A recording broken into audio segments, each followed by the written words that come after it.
నా పేరు భానుమతి. నేను జ్యోతిష్యంలో పిహెచ్డి చేశాను. భూకంపాల మీద చేశాను. ఈరోజు మన విషయం వచ్చేసి పంచాంగ శ్రవణం. అసలు మొట్టమొదటిగా అందరూ తెలిసిన విషయము, కానీ నేను చెప్పటం నా ధర్మంగా చెప్తున్నాను. పంచాంగ శ్రవణం ఎందుకు చేయాలి అంటే, ఇక్కడ మనం త్రిదేశ శ్రీకరం ప్రోక్తం వారం ఆయుష్యవర్ధనం నక్షత్రం హరతే పాపం యోగో రోగ నివారణం కరణం కార్యసిద్ధిశ్చ పంచాంగ ఫలం ఉత్తమం. అంటే ఏంటి? తిథి ఐశ్వర్యాన్ని ఇస్తుంది, వారం వారం తెలుసుకోవటం వల్ల ఆయుష్ని పెంచుతుంది, నక్షత్రం వల్ల తెలుసో తెలియకో చేసినటువంటి పాపాలను హారిస్తుంది, యోగం రోగాలను నయం చేసి ఆరోగ్యాన్ని ప్రసాదిస్తుంది, కరణం కార్యసిద్ధిని చేస్తుంది, మనం చేపట్టిన పనుల్లో విజయాన్ని చేకూరుస్తుంది అని అర్థం. అందుకనే మనం పంచాంగ శ్రవణం చేయాలి అని పెద్దలు చెప్పారు. అయితే ఇప్పుడు మనం విశ్వావసు నామ సంవత్సరం అయిపోయి పరాభవ నామ సంవత్సరంలోకి అడుగు పెడుతున్నాం. పరాభవం అనగానే అందరికీ ఒక రకమైన గగుర్పాటు, భయం అనేక రకాలుగా కనపడతాయి. మన తెలుగు సంవత్సరాల క్యాలెండర్ ప్రకారం ప్రభవ నుంచి అక్షయ సంవత్సరం వరకు 60 సంవత్సరాలు ఉన్నాయి. కాలచక్రంలో ఈ పరాభవ నామ సంవత్సరం అనేది 40వ సంవత్సరంగా గుర్తింపు పొందింది. అయితే నేను ఇందాకే చెప్పినట్టు ఈ పేరు వినగానే అందరిలో భయం కలుగుతుందని చెప్పాను. ఎందుకంటే ఈ పరాభవం అనే మాటకి అర్థం ఓటమి, అపజయం, అవమానం అనే అర్థాలు ఉన్నాయి. అయితే ఇక్కడ మనం ఏం అర్థం చేసుకోవాలి? ఈ సంవత్సరం అంతా కూడా పాలకులకు ప్రజలు ఒకరినొకరు అవమానించుకోవడం జరుగుతుంది. పాలకుల్లో ఆధిపత్య ధోరణి పెరుగుతుంది. దాని మూలంగా ఓటములు ఎదుర్కొంటారు.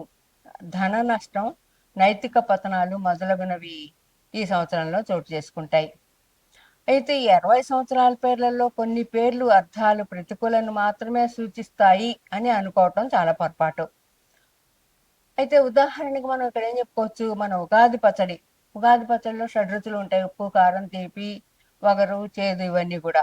అదే విధంగా ప్రకృతిలో కూడా ఉంటాయి, సమాజంలో కూడా అనుకూలతలు ఉంటాయి.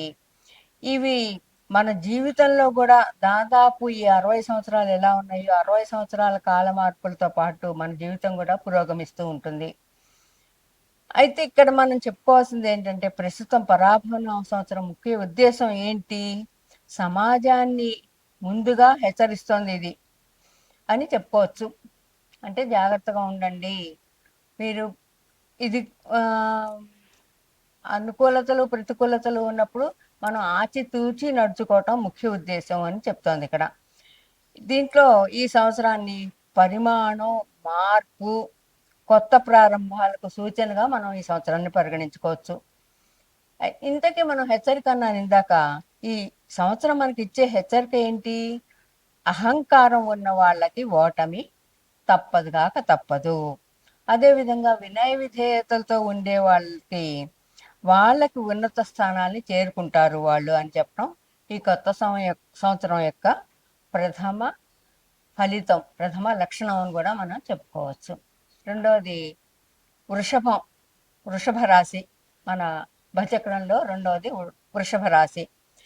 దీనిలో మనకి 27 నక్షత్రాలని కూడా ఒక్క నక్షత్రానికి 9 పాదాలు చొప్పున ఒక్కొక్క రాశిలో అమర్చారు. ఇక్కడ ఈ వృషభ రాశిలో కృత్తిక 2, 3, 4 పాదాలు, రోహిణి 1, 2, 3, 4 పాదాలు, మృగశిర నక్షత్రం 1, 2 పాదాలు వృషభ రాశిలో ఉంటాయి. ఈ వృషభ రాశి వాళ్ళకి గ్రహ సంచారం ఎలా ఉంది అంటే, రవి 14/4/26 నుండి 15/6/26 వరకు 12లోను తదుపరి జన్మంలోను సంచరిస్తారు. 18/8/2026 నుండి 17/9/2026 వరకు అర్ధాష్టమంలో ఉంటారు.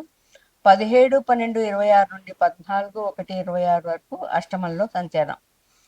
ఇంకపోతే కుజుడు వచ్చేసి 11/5/26 నుండి 1/8/26 వరకు ద్వాదశంలోను తదుపరి జన్మలోను సంచరిస్తారు. 11-10-2026 నుండి సంవత్సరం అంతా కూడా అర్ధాష్టమంలో ఉంటారు. తర్వాత గురు సంచారం ఎలా ఉందంటే 16-10-26 నుండి 14-2-27 వరకు కూడా మొత్తం ఈయన అర్ధాష్టమంలో సంచరిస్తారు. శని సంవత్సరం అంతా శుభుడే. రాహువు కూడా సంవత్సరం అంతా శుభుడే. కేతువు 1-10-2026 వరకు కూడా అర్ధాష్టమంలో ఉంటారు. అయితే ఇక్కడ ఈ రాశి వాళ్ళకి ముఖ్యంగా అందరూ అడిగేది ఆదాయం ఎంతండి, వ్యయం ఎంతండి. ఈ రాశి వాళ్ళకి, వృషభ రాశి వాళ్ళకి ఆదాయం 5, వ్యయం 14. అంటే అయ్యో నాకు డబ్బు తక్కువ వస్తుంది, ఖర్చు ఎక్కువ ఉంది అని వీళ్ళు బాధపడక్కర్లేదు. వచ్చిన దాన్ని జాగ్రత్తగా పొదుపు చేసుకుంటూ వాడుకుంటే వీళ్ళకి బాగుంటుంది. తర్వాత వీళ్ళకి రాజపూజ్యం 5, అవమానం 4. అంటే వీళ్ళని పొగిడేవాళ్ళు 5గురు ఉంటే కొంచెం వీళ్ళని హేళన చేసేవాళ్ళు కానీ నిందించేవాళ్ళు కానీ 4 ఉంటారు. వీళ్ళకి గురు, శని, రాహు, కేతువుల వల్ల వీళ్ళకి కాలం బాగుంటుంది, ఎంచదగిన కాలంగానే ఉంటుంది.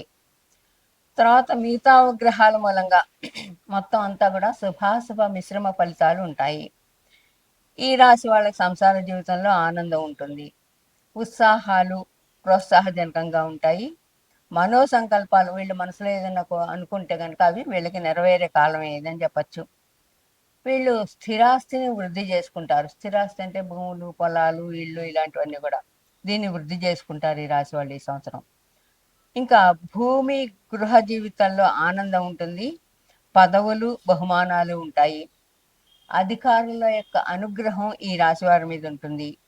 విలువైన వస్తువుల్ని కొంటారు. కొన్ని విషయాల్లో అపనిందలు, ఆకస్మిక నిర్ణయాల వలన వీళ్ళకి బుద్ధి చాంచల్యం జరిగే అవకాశం కూడా ఉంది. ఇక కాబట్టి నిర్ణయాలు ఏమన్నా తీసుకోవాలి అన్నప్పుడు బాగా ఆలోచించి జీవిత భాగస్వామితో కూడా ఆలోచించే నిర్ణయాలు తీసుకోవటం వీళ్ళకి చాలా మంచిది. ఎందుకంటే వీళ్ళు ఇతరుల వల్ల మోసపోయే సందర్భాలు కనపడుతున్నాయి. దాని మూలంగా ఆందోళనలు, ధన నష్టం, తర్వాత బంధుజనుల వల్ల దుఃఖం వీళ్ళకి కలిగే అవకాశం ఉంది. కాబట్టి వీళ్ళు జాగ్రత్తగా 10 మందితో వీళ్ళు సహకరించి సమీకరించి మాట్లాడుకొని ఏదైనా విషయాన్ని అడుగుయాలంటే నలుగురితో వీళ్ళు చర్చించుకొని నిర్ణయం తీసుకోవటం చాలా మంచిది. తర్వాత మాతృవంశంలో ఎవరైనా కాలం చేసే సందర్భాలు కనపడుతున్నాయి. మాతృవంశ సూతకం వీళ్ళకి వచ్చే అవకాశాలు ఉన్నాయి. వాహన ప్రమాదాలు జరిగే అవకాశం కూడా ఉంది. కాబట్టి వీళ్ళు వాహనాలు నడిపేటప్పుడు తగిన జాగ్రత్తలు తీసుకోవటం చాలా మంచిది. విదేశాలకు వెళ్ళే వాళ్ళకి ఇది మంచి సమయం, వీళ్ళకి అనుకూలత కాలం అన్నమాట. ఇంకా కానీ ప్రయాణాల్లో వీళ్ళు జాగ్రత్తలు బాగా తీసుకోవాలి. ప్రయాణాల వల్ల కొంచెం అనారోగ్యాలు, ఆరోగ్య భంగం జరగటం జరుగుతుంది. అదేవిధంగా వీరి భార్యకు కూడా స్వల్ప అనారోగ్యాలు ఉంటాయి. ఆపరేషన్ జరిగే సూచనలు కనపడుతున్నాయి. సోదర మూలకంగా విరోధాలు, నేత్ర ఉదర సంబంధ వ్యాధులు మొదలైనవి జరుగుతాయి. వివాహం కాని వాళ్ళు ఈ రాశి వాళ్ళు ఉంటే వాళ్ళకి వివాహాది శుభకార్యాలు జరిగే అవకాశాలు కూడా కనబడుతున్నాయి. అయితే ఇంతకీ వీళ్ళు చేసుకోవాల్సిన రెమెడీస్ ఏమున్నాయా అంటే రాహుకి జపదానాలు చేసుకోవటం, తర్వాత శివాభిషేకం చేసుకోవటం వీళ్ళకి మంచిది అని మనం చెప్పుకోవచ్చు.